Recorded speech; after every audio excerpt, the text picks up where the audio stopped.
Chers élèves, bonjour. J'espère que vous allez bien et que vous êtes prêts pour une nouvelle petite dictée. Je commence par vous lire le texte. J'avais déjà près de 9 ans lorsque je tombai amoureux pour la première fois. Je fus tout entier aspiré par une passion violente, totale, qui m'empoisonna complètement l'existence et faillit même me coûter la vie. Elle avait 8 ans et s'appelait Valentine. Je pourrais la décrire longuement et à perte de souffle. Et si j'avais une voix, je ne cesserais de chanter sa beauté et sa douceur. C'était une brune aux yeux clairs, admirablement faite. Je ne puis décrire l'émoi qui s'empara de moi. Tout ce que je sais, c'est que mes jambes devinrent molles et que mon cœur se mit à sauter avec une telle violence que ma vue se troubla. Voilà pour notre texte.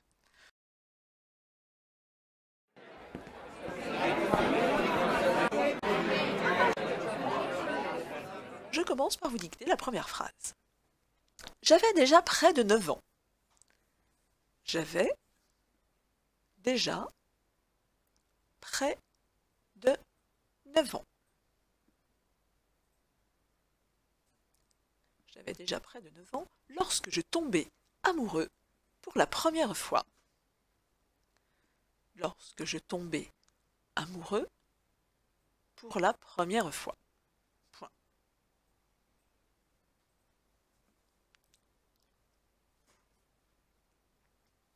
Corrigeons.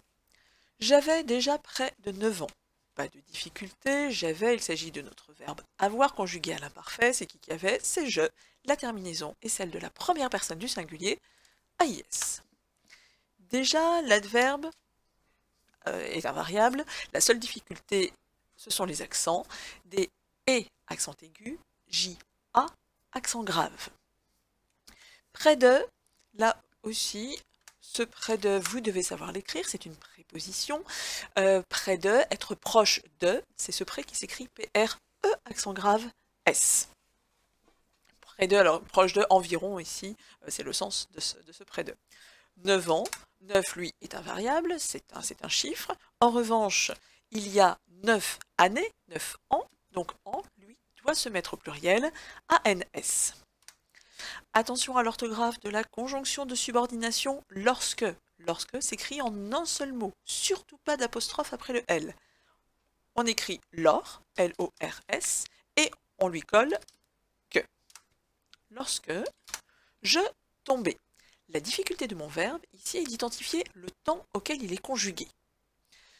Notre personnage est en train de nous dire qu'il est tombé amoureux alors qu'il avait 9 ans. Il nous raconte une situation exceptionnelle, qui n'a lieu qu'une seule fois, singulière. Ici, le temps qu'il convient, c'est le passé simple. On peut essayer de varier la personne pour entendre la terminaison du passé simple. On pourrait très bien transposer cette phrase à la deuxième personne. Tu avais déjà près de 9 ans lorsque tu tombas amoureux pour la première fois. Il s'agit bien d'une terminaison de passé simple. Donc lorsque je tombais, je devrais l'écrire AI, terminaison du passé simple pour les verbes du premier groupe. Amoureux. L'adjectif amoureux s'écrit toujours EUX, puisqu'au féminin, il fera amoureuse. Donc je ne dois pas oublier le X, même s'il s'agit d'un singulier. Pour la première fois, vous savez tous écrire cette expression.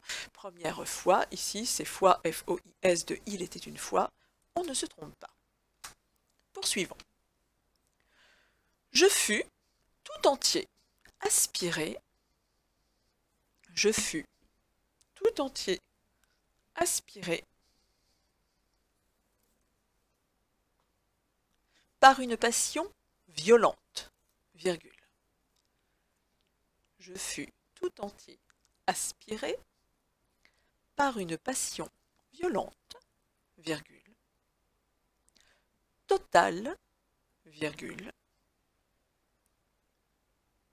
violente, virgule, totale, virgule, qui m'empoisonna complètement l'existence,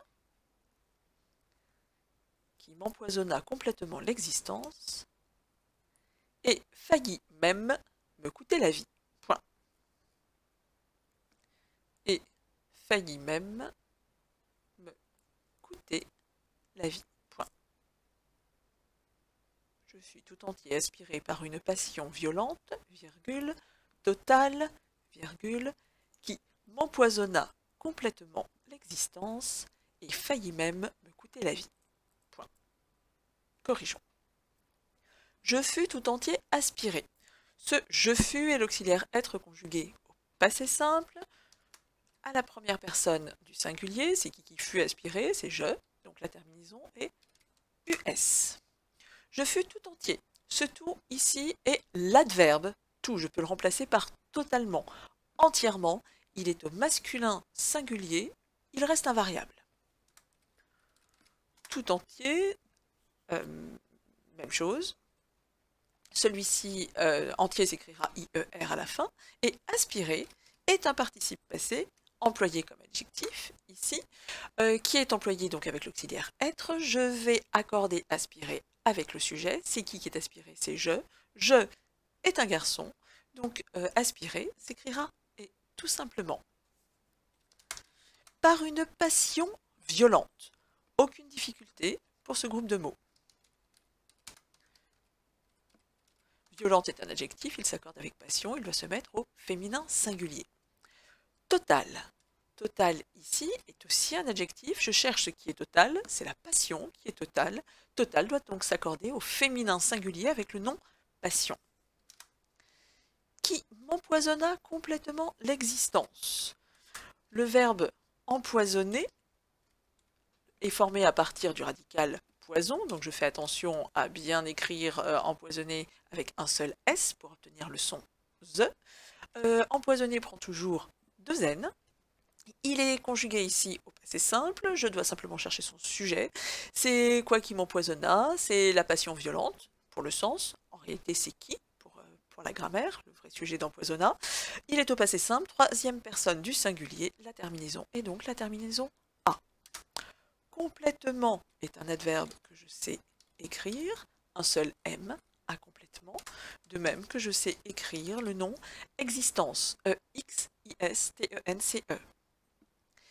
Et faillit même me coûter la vie. Failli, il s'agit ici du verbe faillir, c'est un verbe qui est conjugué au passé simple. C'est quoi qui faillit me coûter la vie? Eh bien, c'est cette passion totale, enfin violente et totale, 3e personne du singulier, au passé simple, la terminaison est IT. L'adverbe même, je sais l'écrire, me coûter la vie, et qui faillit me prendre, qui faillit me mordre, qui faillit me faire, etc. etc. J'ai 2 verbes qui se suivent, le deuxième est obligatoirement à l'infinitif. Coûter doit être écrit ER. Le verbe coûter fait partie des verbes qui ont été réformés lors de la fameuse réforme de l'orthographe. Je peux l'écrire soit avec un accent circonflexe sur le U, soit sans accent circonflexe sur le U. Les deux sont corrects. Me coûter la vie, je sais écrire le COD de ce verbe. Je poursuis la dictée. Elle avait 8 ans et s'appelait Valentine. Point. Elle avait 8 ans et s'appelait Valentine. Point. Corrigeons. Elle avait, c'est mon verbe avoir, il est employé à l'imparfait, son sujet c'est elle, c'est bien elle qui avait 8 ans. 3e personne du singulier, la terminaison est AIT. 8, je dois l'écrire en toutes lettres, c'est un chiffre, il est donc invariable, HUIT. Cette jeune fille, en revanche, est âgée de 8 années, donc le nom en doit s'accorder, il y en a 8, je dois donc le mettre au pluriel. Et ET, c'est la conjonction de coordination, qui me permet d'ajouter une idée. S'appelait Valentine, s'appelait est un verbe pronominal, il s'écrit donc toujours avec un S. Rappelez-vous, le verbe s'appeler prend toujours de P. Et pour savoir combien de L je dois écrire, je me fie à la prononciation du E.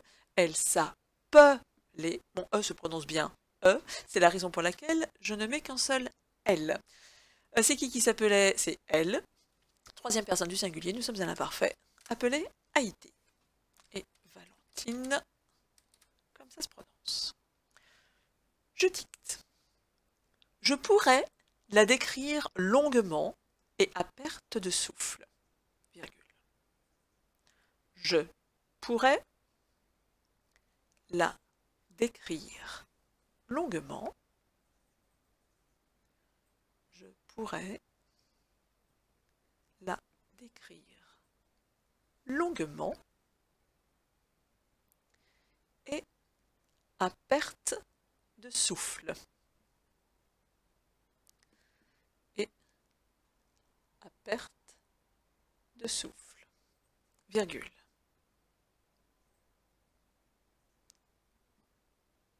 Je pourrais la décrire longuement et à perte de souffle, virgule. Et si j'avais une voix, virgule, et si j'avais une voix, virgule,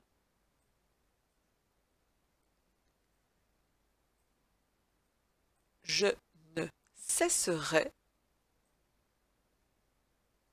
et si j'avais une voix, virgule, je ne cesserais de chanter sa beauté et sa douceur. Point. Je ne cesserai de chanter sa beauté et sa douceur. Point. Corrigeons. Je pourrais la décrire. La vraie difficulté est l'identification de ce temps. Je pourrais. Mon verbe est-il conjugué au futur? Et dans ce cas-là, la terminaison sera AI. Ou mon verbe est-il conjugué au conditionnel? Dans ce cas-là, la terminaison sera AIS. Est-ce que je suis face à un fait certain qui va se produire avec certitude dans l'avenir, ce qui est la valeur du futur, ou est-ce que je suis face à une possibilité, à quelque chose qui est soumis à une condition? Ah, si je voulais, si je pourrais, eh bien je pourrais la décrire longuement. Vous avez bien compris qu'il s'agissait de la deuxième possibilité. On peut encore vérifier en changeant la personne.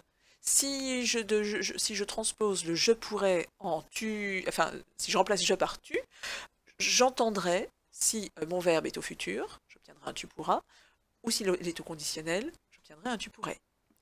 Tu pourrais la décrire longuement et à perte de souffle. Et si j'avais une voix, si tu avais une voix, tu ne cesserais de chanter sa beauté. Ici, mes verbes sont bien conjugués au conditionnel. Donc je pourrais doit être écrit d'abord avec deux R, c'est le radical du verbe pouvoir pour le conditionnel et le futur, et je lui rajoute la terminaison AIS, qui est la terminaison du conditionnel. Rappelez-vous, le conditionnel est un temps qui se forme à partir du radical du futur auquel je rajoute la terminaison de l'imparfait. Donc je pourrais la décrire. Là, c'est un pronom personnel qui remplace Valentine, là, LA. Décrire, mon verbe ici est à l'infinitif, je l'entends, hein, c'est un verbe du troisième groupe. Je vais y arriver. Je pourrais la décrire longuement. Longuement, vous savez l'écrire, c'est un adverbe formé à partir de l'adjectif longue, auquel on rajoute le suffixe ment, ment, qui vient du nom mens latin, qui signifie la manière. Longuement signifie en réalité de manière longue. Donc je pourrais la décrire longuement et à perte de souffle.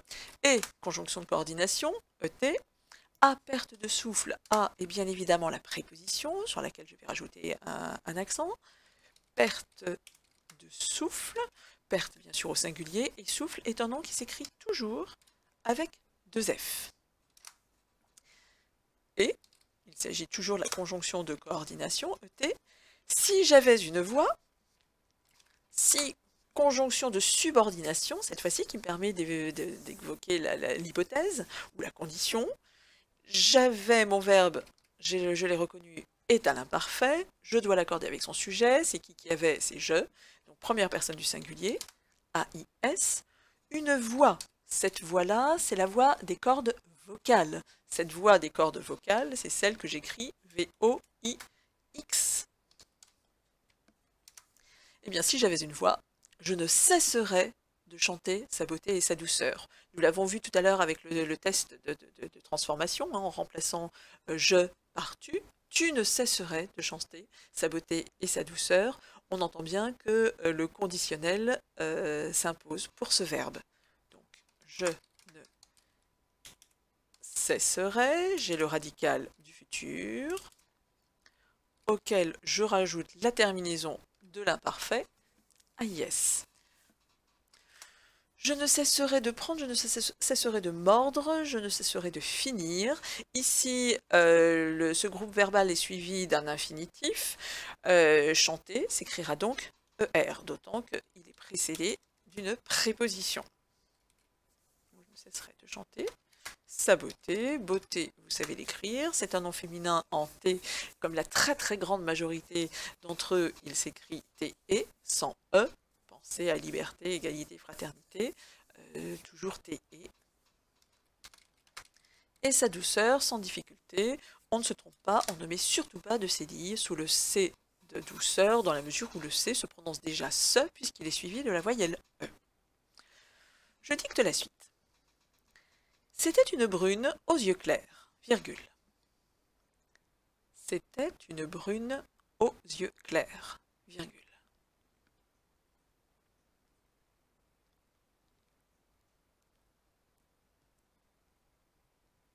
C'était une brune aux yeux clairs, virgule. Admirablement faite, point. Admirablement faite, point.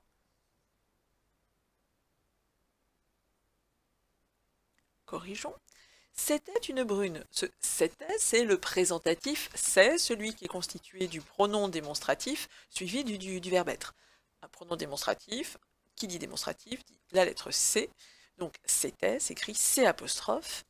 Le verbe être est à l'imparfait, nous sommes à la troisième personne du singulier, c'était, vous savez l'écrire ensuite, a été. Une brune, aucune difficulté.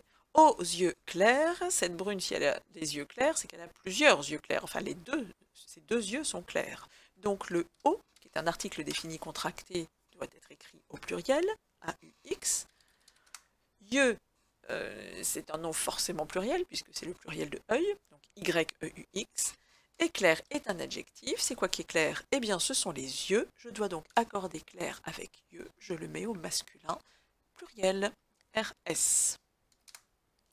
Admirablement faite, l'adverbe admirablement ne pose pas de difficulté, il porte sur l'adjectif, enfin le participe passé employé comme adjectif, faite, qui se rapporte ici à la brune aux yeux clairs. Je dois mettre mon participe passé au féminin, je lui rajoute un E. Poursuivons. Je ne puis décrire l'émoi. Je ne puis décrire l'émoi. Je ne puis décrire l'émoi qui s'empara de moi. Je ne puis décrire l'émoi qui s'empara de moi. Deux points. Tout ce que je sais, virgule. Tout ce que je sais, virgule.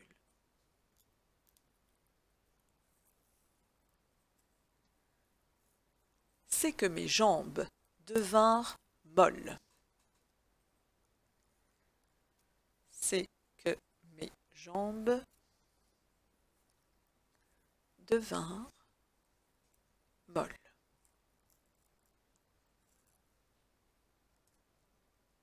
Tout ce que je sais, c'est que mes jambes devinrent molles et que mon cœur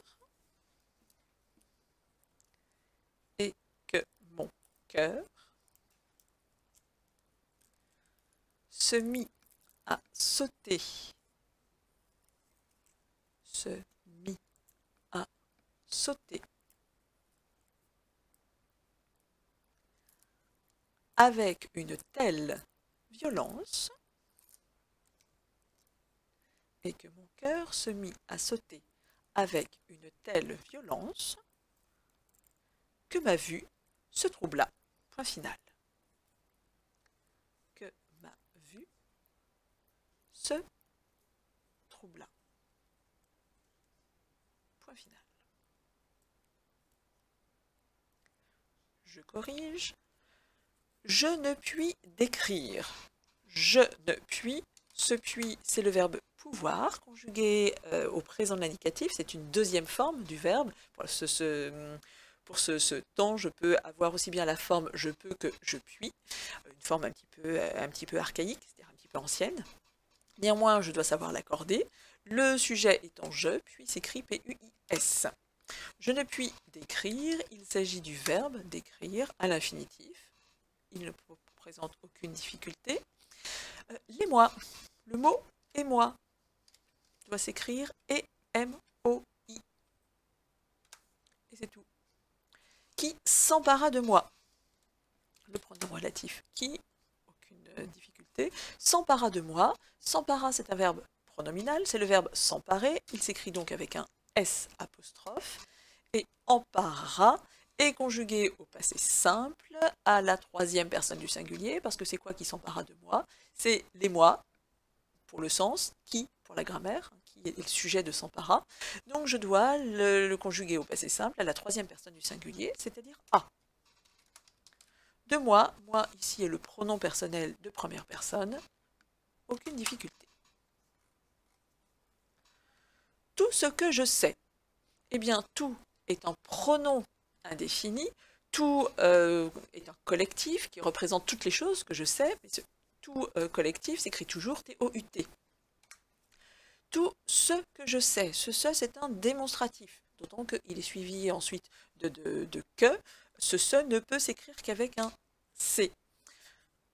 Ici, c'est le démonstratif neutre, que je ne peux écrire que CE. Ce que je sais, je retrouve le verbe savoir, conjugué à la première personne du singulier, au présent, je dois donc l'accorder avec je, c'est S-A-I-S. Tout ce que je sais, c'est que mes jambes. Ce c'est le présentatif, c'est cette fois-ci conjugué au présent. Présentatif, il s'écrit donc avec le pronom démonstratif c'est, suivi du verbe être au présent. Que mes jambes, eh bien ici, mes jambes, je parle de mes deux jambes, sont au pluriel, je ne dois pas oublier le S du pluriel. Devinrent molles, devinrent c'est le verbe devenir, conjugué au passé simple, troisième personne du pluriel, puisque ce sont mes jambes qui devinrent molles. La terminaison du passé simple, IN, RENT. Molle, l'adjectif molle ici est attribut du sujet, je cherche quel est le sujet, ou je cherche ce qui est molle, ce sont les jambes, donc je dois accorder molle avec jambes, je dois le mettre au féminin, M-O-2-L-E, et je dois lui rajouter un S. Et que mon cœur, aucune difficulté, on pense bien cœur, c'est O-E dans l'O-U-R, se mit à sauter. Se mettre, se mit, c'est le verbe se mettre, c'est un verbe pronominal, se s'écrit forcément S-E, mon verbe est ici conjugué au passé simple, son sujet est mon cœur, troisième personne du singulier, mi, M-I-T. Il se mit à battre, il se mit à prendre, il se mit à vendre, il se mit à mordre, etc., etc. Ici, mon verbe qui est précédé d'une préposition est forcément à l'infinitif. Donc A, préposition avec accent, et sauter, S-A-U, T-E-R. Avec une telle violence. Le mot tel est un adjectif qui se rapporte à violence. Donc tel doit s'accorder avec violence et doit s'écrire au féminin. Donc T-E, 2-L, E. Que ma vue, ici, la vue c'est le sens, hein, la vue, donc V-U-E, se troubla. Le verbe se troubler est un verbe pronominal, comme tous les verbes pronominaux. Le se s'écrit S-E. Mon verbe est conjugué au passé simple, c'est quoi qui se troubla? C'est ma vue, nous sommes à la troisième personne du singulier. Troubla, A. Nous en avons terminé avec ce texte. Ce texte est un extrait d'un roman intitulé La promesse de l'aube, d'un auteur du XXe siècle qui s'appelle Romain Gary. J'espère que cette dictée vous a plu et que vous êtes prêts pour la suite. Prochaine fois.